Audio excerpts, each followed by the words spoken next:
The winter night was bone-chilling, the kind that turned the world into a frozen stillness.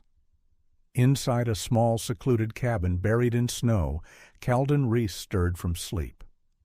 Something was wrong. A faint, rhythmic sound cut through the quiet, a soft thumping against the wooden door.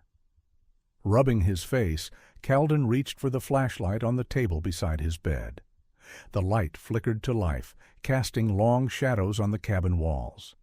His breath was visible in the icy air as he sat up, straining his ears. Out here, miles from civilization, every sound carried weight. The knock came again, followed by a faint whimper. His gut tightened. Cautiously, Kalden got to his feet, pulled on his heavy jacket, and moved toward the door. His fingers brushed the latch, hesitating.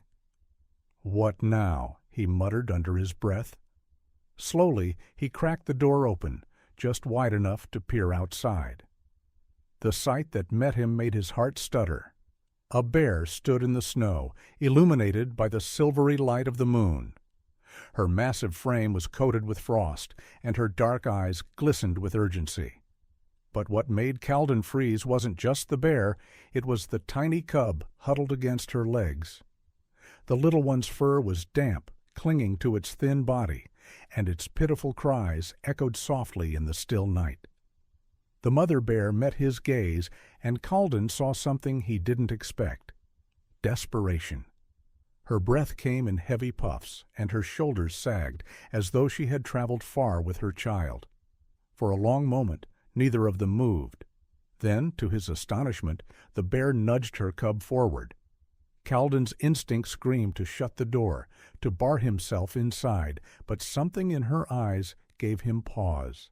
She wasn't threatening him. She was pleading. His voice cracked as he whispered, "You need help?" The mother bear gave a low grunt, her gaze never wavering. Against every shred of common sense, Kalden opened the door wider. The cub whimpered, its small body trembling in the icy wind.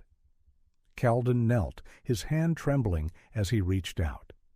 The mother bear remained still, watching intently as he gently scooped the cub into his arms. Its fur was soaked, and its paw was swollen, a nasty cut running along the pad.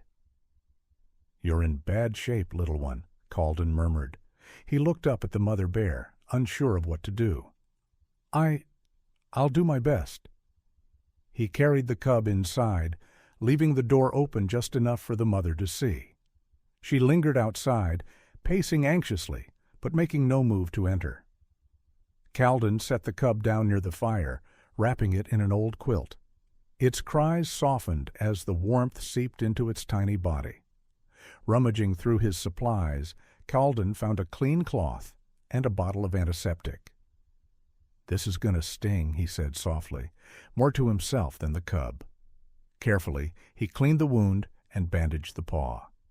The cub whimpered, but didn't fight him, its dark eyes blinking up at him with a mix of fear and trust. Outside, the mother bear let out a low huff, her head peeking through the open door. "It's okay," Kalden called out. "I've got him." He decided to call the cub Alder, a name that somehow felt fitting. As the hours passed, Alder dozed by the fire, his tiny body rising and falling with steady breaths. Kalden glanced at the mother bear, who now sat just outside the door, her eyes fixed on her cub. "You're a brave one," he murmured to her. "And you knew where to come, didn't you?" Over the next few days, a strange routine developed. Kalden cared for Alder, feeding him small portions of whatever food he could manage, bits of dried meat, softened bread, and water. The mother bear, whom he decided to name Mara, never strayed far. She stayed close to the cabin, her watchful eyes always on the door. At night, Kalden left the door open just enough for her to see Alder sleeping near the fire. Alder grew stronger each day, his limp less pronounced, and his cries replaced by soft, playful grunts. He began to follow Kalden around the cabin, his tiny paws tapping on the wooden floor. Despite himself, Kalden found comfort in the cub's presence. It had been years since he had felt anything other than the ache of solitude, and now, with Alder and Mara, his cabin felt alive again.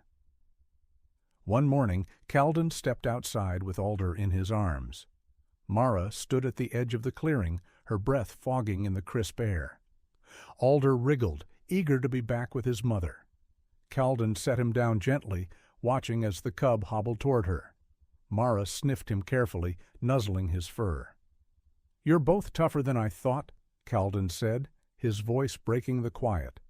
Mara looked at him, her dark eyes filled with something unspoken. Gratitude, perhaps. Kalden didn't need words to understand. As the days turned to weeks and the snow began to melt, Mara grew restless. Kalden often caught her pacing at the edge of the forest, her gaze fixed on the trees. She was ready to leave, and he knew it. One evening, as the sun set in streaks of gold and crimson, Kalden sat outside on the cabin steps. Mara stood nearby, Alder tucked against her side.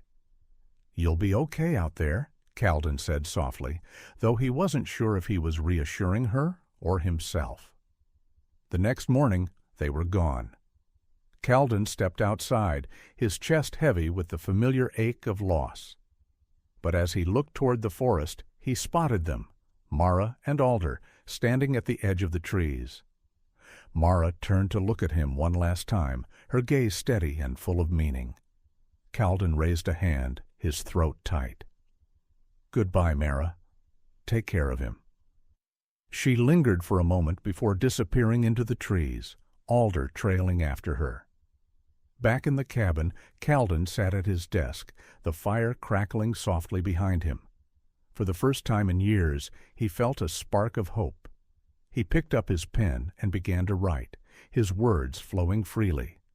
What had started as an unlikely encounter had turned into a story of trust and resilience. And as the forest grew quiet once more, Kalden realized the silence wasn't empty. It was filled with promise.